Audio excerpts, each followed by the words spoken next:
Now, delighted to say that we are joined by the 2013 Footballer of the Year and 8-time All-Ireland winner, Darragh MacAuley. Michael, are you getting on? Are you well? Will, what's going on? I'm all good. How do weeks like this sit with you now in retirement at this stage? Because some of your former teammates are on the same number as you, 8 All-Irelands, getting ready to take on the old rivals Kerry at the weekend. How do you feel about All-Ireland week now, a couple of years out from retirement? Yeah, like I'm buzzing for it genuinely.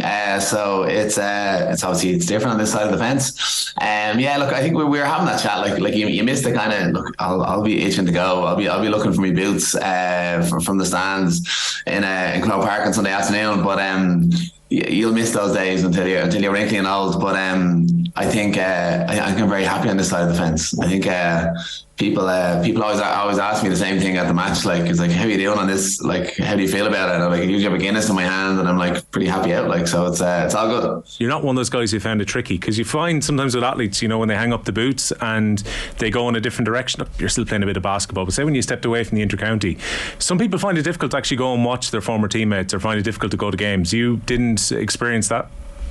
Yeah. Like I don't know what it is. Like there's probably an element of looking early, I think, in it. But like I'd actually say the majority of people like that I've seen walk away from a serious stint in their county have struggled in somewhat. So I've been very lucky. I was lucky enough to kind of go travelling and put it behind me, and maybe COVID probably helped as well, to be honest with you, because there wasn't a whole lot happening. So no, it's been a nice transition for me. I don't really think it's actually how busy you are either, because I think lots of lads are busy. I think most lads are busy. I think it's probably how you kind of define yourself maybe while you were playing. So I think I'm lucky to have a kind of nice transition, and it's been all good. I'm still playing ball, and I'm buzzing for the lads on Sunday. Was that partly, I mean, look, everyone, if you want to be an intercounty footballer, the dedication levels are just insane. They're off the charts. But I remember you saying football wasn't all consuming for you. And then Jack McCaffrey, I think about 2 weeks later, came out and said, do you know what, football's actually more important than anything in life. But you were, I think, open and honest enough to say that football wasn't absolutely everything for you. We'll have to get Jack back on here and we'll have a full debate. No, I'm not, like, I wouldn't say tongue in cheek, but like I think like it does define a whole lot of your decisions when you're in that bubble. Like it is if you can eat that thing, or you're thinking of a fitness test in 2 weeks. Jesus, I better get to an extra gym sessions. You're planning on Sundays. We're spent planning out where you're fitting in your ice baths and your massages and your yoga and your training and your weights and your it is full on. So I think but I think it's kind of. I think I probably made an extra effort to kind of like move in circles outside of football as well. So I think that was always important to me, and I think that probably maybe helped. So yeah. Because I did wonder when I saw you were going travelling for a few months and you'd spent a bit of time in Sri Lanka and were travelling around. Was that a case of now I've got this time available post playing, or was it a part of COVID, or what sent you off on your travels for a few months? I saw on Wikipedia it still says that I live in a. You live in Sri Lanka, or in Sri Lanka? I was like, I don't think he does. No. I wish. I know, look, that's one of the sacrifices that you made as an intercounty footballer. Like all my friends did Central America, South America. They have stories to beat the band that come out every time I catch up with them. They're like, oh, do you remember that time? I was like, no, I was in muck and the crap in DCU, I'd say. But like that's all part of it. And I remember Pat Gilroy said it to us clearly, when sometimes you're feeling sorry for yourself when you've missed another wedding or another birthday or another holiday. Like no one has a gun to your head. Like we are doing this because we love it, because we enjoy it, and I'm good at that. So look, I have a big interest in traveling. Like I'm not sure a lot of people doesn't, but so it was a big thing for me to try and get away. As soon as the football was finished, and I'm definitely not done yet. But so like it was definitely just a nice thing to kind of fit in. Yeah. Was it nice to have that freedom? Because for you, like, people are probably very aware, I would say, particularly since watching your Lair Cagale episode about a year or so back, maybe about your work off the pitch, which I'm sure takes up a tremendous amount of hours. Then you take playing basketball, you take intercounty into account as well. I'm guessing you probably didn't have time for the best part of a decade to be going for trips away anyway. Yeah, like it's the same. Like with all the lads there, like they're gonna get a week or 2 weeks max maybe, and then they're straight back at it with the club, and then hopefully they'll try and maybe slip something else in if they can. Like so, that's how it rolls. Yeah. So look, that's a big part of it. So I think it seems to be happening more and more across the country. I think you see this now. I think if we talk to a lot of club managers all around the country, I think COVID has really made people kind of question those decisions. And I know, like, a lot of senior managers at high level, and I know when in my own club, in all sorts of clubs, a lot of them are choosing travelling now. They kind of are just realising that there is more out there. And I've had that conversation a few times now. That people are just like, where normally they would have been nailed on to be like the main man on the team or whatever. Like they're just taking time for themselves. So it's interesting to see that little shift, and it's definitely countrywide, because I've heard that story numerous times. Yeah, I mean, particularly I think for people who couldn't go maybe for the 2 years during COVID as well, you definitely get the itch to go after that. So the opportunity's been there for the last year or so, and fantastic. You had a good time. I mean, straight away, as you say, you need to go onto Wikipedia and update it yourself to say you're not currently living in Sri Lanka, but it sounds like you had a particularly good time in Sri Lanka based on some of the interviews I was reading last year. Do you know what it was? It was actually just because I did a media thing over there. I can't remember what it was, and I was sitting on a nice rooftop in Sri Lanka, and it was a nice little sunny spot. So I think that's how it ended up there. I don't know why it's still there. I'm not too active on my Wikipedia. I must sort it out. Had a few lies. I think you were in Sri Lanka when the Lerca Gale came out, and that probably spread the rumours even more at that point as well. But I enjoyed your Lerca Gale a lot. I rewatched it this week when I knew we were having a chat today. How do you find it though, watching effectively your life and very much your life in football when it comes to the Lerca Gale? Like, how did you find it to watch it and probably see some of those people that know you best talking about you for the best part of an hour? Oh, well, I didn't. I actually couldn't. So yeah, I just felt it awkward. So my experience, I have heard a lot about the show. So my experience with the Lerca Gale was in Sri Lanka. Would you believe? I should be getting paid by the Sri Lanka Tourism Board here. But I was like looking at. I remember exactly where I was. I'd been putting it off for weeks, and then I was just like, okay, I'm going to do this. I'm going to watch this thing. And then I brought it up, and it was in like a little. It wasn't Hikadua. Damn it. This little surf hotel, and I opened the laptop, and it was looking out on the balcony, and I played the start, but the start was good. It was like there was a little Kanye West song I think that I really enjoyed, and then I was like, oh, I couldn't I just couldn't take it, so I just kept flicking, and I was like, flick up 5 minutes and flick and flick, and then I was like, flick, and then I just closed my laptop. And I've never got around to it. And I just like, I said I'd watch it this Christmas, and I was like, I'm gonna sit down and just watch the thing at Christmas, and I haven't. Yeah, it's awkward, isn't it? I just like, it's awkward, people like just being really nice to you. So I just yeah, I know. Look, and in fairness, I didn't realize the kind of the scope of them, because it's very nice. People are very complimentary on a regular basis. Like, so it's yeah, it's just something I like struggle with those compliments like a good Irish person. The incoming GA president, Darragh Burns, was interviewed, and he was asked about your playing style. What almost doesn't sound like a compliment, but he meant it entirely in that way. He said you were almost like an unconventional Gaelic footballer, which made it very difficult for your opponents to play against you. Because I think the point he was trying to make was your movements were very different to maybe what would be expected. Now, I don't know if that's part of the basketball. I don't know if that's just you as a person. But is that a fair comment from Darragh when you look back in your own career? Yeah, like I've heard those words a few times. It's like different, or it's like somebody got a thesaurus and wrote and put in like unconventional, and all these kind of like little bits came up. So look, I kind of just did my own thing, and I know like, yeah, I think I had a different run, I was told as well. It's like you don't notice these things when you're playing. Yeah, like I think I've heard that before anyway. Like basketball probably had a part to play in that, yeah, for sure. But yeah, I don't know what I can do. That's kind of how I play ball, and that's still how I play ball. Yeah. Basketball's obviously stayed a big love in your life, and I was reading that you've been working hard in the North inner city at the moment to set up a basketball club there too. So I mean, this seems like it's been a kind of a lifelong passion hoop for you along the way. Yeah. I look at like I've had a basketball in my hand since I was 3 years old, and that's just how it went, and it's always been the way. So yeah, we're working hard. Like I'd love to, like a basketball club is needed in the inner city, so we have one now to start, and we're really trying to grow it.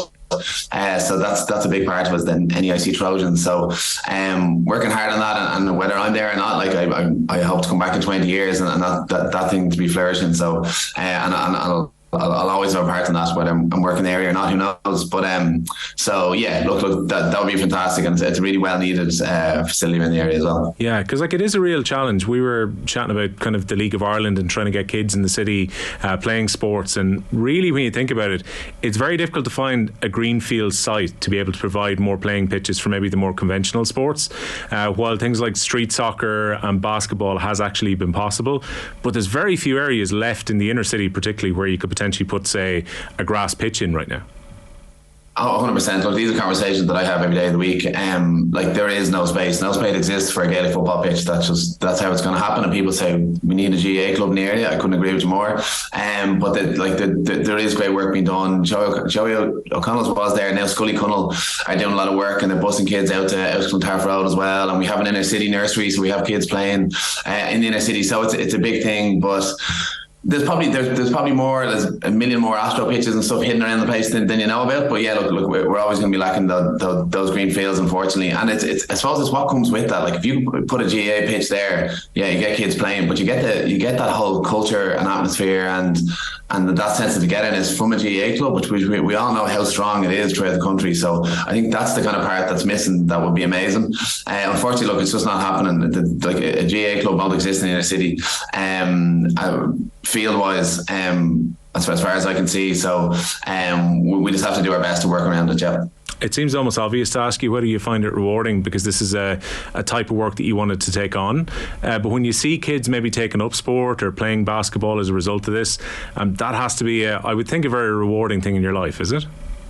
No, look, I'm exactly, yeah. I'm doing it because I want to, and I feel that I'm getting something out of it. I feel like, look, we probably won't get into it, but it's been a heavy conversation over the last couple of weeks over what's happened on Talbot Street, and now the wider questions are getting asked. And I suppose, like, there is, if it's probably a lopsided argument, that there's a whole lot going on in there from a positive sense as well. It's not a utopia. It's not this like amazing place which like work is needed, but there's a huge amount of positives happening, and I know, like, I'm biased. I'm speaking from the sports and wellness stuff that like there's a lot that we're doing and a lot that we're trying to do, and open to any more ideas as well. So I think it's a huge multifaceted argument. But it's just been one that's been so active for the last while. But there is a lot of good news stories as well, basically. Yeah, look, I think it's important though to be able to try and provide that for kids, and to try and provide something positive toward them as well. Because if you're a youngster right now, as you kind of alluded to, you're hearing so many negative stories, and that negativity can kind of become self-perpetuating after a while. Yeah. Look. I suppose like basketball was an excuse for me to not go back to Magan with mates that I was hanging around with, like who were like getting into trouble from an early age, and it was just that excuse. I was like, when I was like 13 or 14, and lads were just getting up to midfield, like it was like, oh no, I actually have training, so I can't. And it was just a good excuse to be able to do something different. And the kids in the inner city have that tenfold from the mischief that I was being offered. So I think it's, look, there's a huge argument there, and there's huge areas to it, but like all you can do is try and give kids as many opportunities as possible, and hope some of them are going to grab onto them. You've got 8 Celtic crosses currently in the back pocket, and that's what it finished up on. Some of your mates have come back in. Some lads like James McCarthy are there, could potentially go ahead of the Kerry lads on 9. I mean, they're on potentially a very unique achievement this coming weekend. Yeah, 9. It's a lot of All-Irelands. So, look, I think 3 servants that, like, I don't think anyone would argue them, whatever amount of medals they finish it up on. Like Stephen, Mick and James are just absolute diehard bleed blue Dublin Warriors. So I will be more than happy for those lads to knock me off any sort of perch that I might be sitting on at the moment. So look, I think, as I said, like, those lads have dedicated every ounce of their whole adult lives to this thing. So they deserve everything they get. It'd be a particularly special achievement for them though as well, when you consider last year was disappointing, to have lost the semi-final against Kerry, suffer the relegation to go to Division 2, and to have to rebuild this year, like the end of the 6 in a row, and everyone will kind of in a cliche way talk about the last dance for some of these players and so on. But for them maybe to have got that extra kick after 2 seasons, say, of disappointment based on the incredibly lofty levels in the years gone by, to come back and win another one would be some achievement. Yeah, like I presume that these lads are going to target this as their most important All Ireland. Like, and I presume that would be the narrative for them in their own heads, whether they speak about it or not. I think this will be the real test of them, and I think it would be a huge, whether it's a crowning achievement or not, would be a huge win out for everything that's gone on. So I think it's a big ask, but I think that's a strong Dublin team, and I think I've said that before. I think we all know the energy that those lads, the Jacks and the Pauls, are going to probably take off the bench this year, and what a force they are to try and deal with.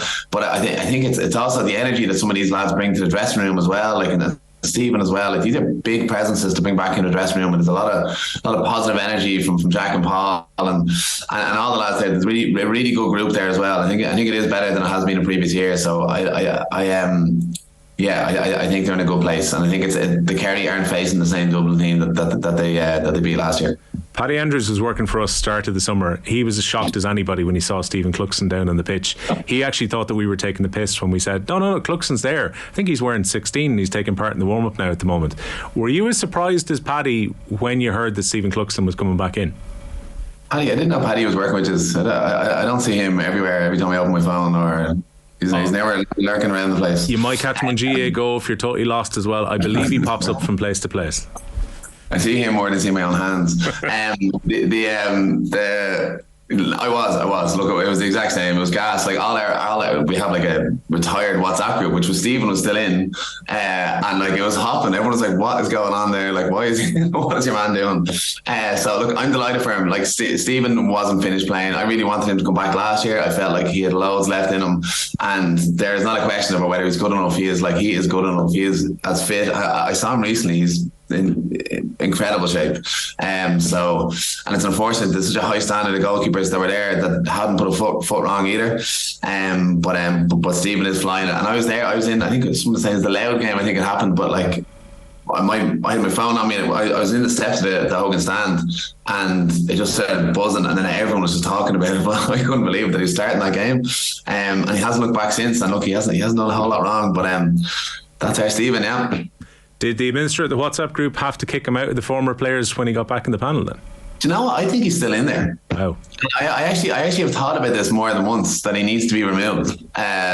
He's just lurking around. He can't have it on both sides of the fence. He can't like be in the current players and the old man group. So I'm going to do that. I'll kick him out tonight. That's what I'm going to do. You can hold me to that. My apologies, Stephen Cluxon, for getting you kicked out of the group as a result of this conversation. Can I take you back to 10 years ago? Like, that's the year you win Footballer of the Year, and I was listening to the aforementioned Paddy Andrews. If you want to hear a bit more about him, he's on the Football Pod this week, and he was chatting to James O'Donoghue, and they were having a chat about the semi-final, which was like such a classic game that summer. O'Donoghue scored 2-3, said it was like the best atmosphere he's ever played in, but he also said it was one of the best finishes to a match that Dublin have ever produced. What a classic semi-final that was. Yeah, look, I think when people ask me what's the best game you played in, it's a pretty close call between 2011 and 2013, both against Kerry. I think they were just epic games, and it was just chaos. It was like being on a war field, and the sound was incredible. And I think people talk about Croke Park shaking, and I'm pretty much in agreement with that. Like, so it was just wild, and it's a little bit sad, but like we've looked back on it as players. Back to that, like when you look back and you see clips of like the last 10 minutes, and we're just looking at it going, oh Jesus, we would never do that now. Like it's like the game has become just so much more controlled. Like it was wild country. Like people were just like hoofing the ball up, seeing what's happening, taking view players on and stuff. And I think look, I think I know that whole narrative is around about the game being a bit too controlled. But I think it was definitely a wild man's game back then, and they were fun games to play in. Yeah. Well, look, it can be effective. It's two longer balls in that result in the two Dublin goals that see you win by 7 points in the end. I mean, you can argue that maybe it's thrown it into the mixer and seeing what happens. But at the same time, if it's producing goal chances, it can be very effective football. Yeah, and look, we think about that. Like, look, there'll be elements of control, and I know it's been a big talking point of the negativity around the championship this year. But it's going to take some magic from lads just having a bit of bottle like James, or be it John Small or Fenton or Jack maybe, just breaking these lines and just like ripping up that script. So I think they're the exciting parts, which are still going to come with the weekend. And just forgetting about that, maybe you should reverse it, maybe you should play it over the other side, just being like, no, I'm going to take this on. And that's what people want to see. And I think we have the players to do that and make a bit of magic happen now. As a fan at this stage, what have you made of the Football Championship structure this year? You kind of alluded there that some people have complained about some of the games along the way, but now yet here we are, all glued to the knockout stages and looking forward to this weekend. Yeah, I'm not going to get into the structure of championships, but like look, it did seem like it was a while to get going. It felt like Mayo was nearly the first game before people really kind of bought into it and it really hit a different level. So yeah, I'm not going to propose any championship structure changes. That's why I'll never be the president of the GAA, unfortunately. Look,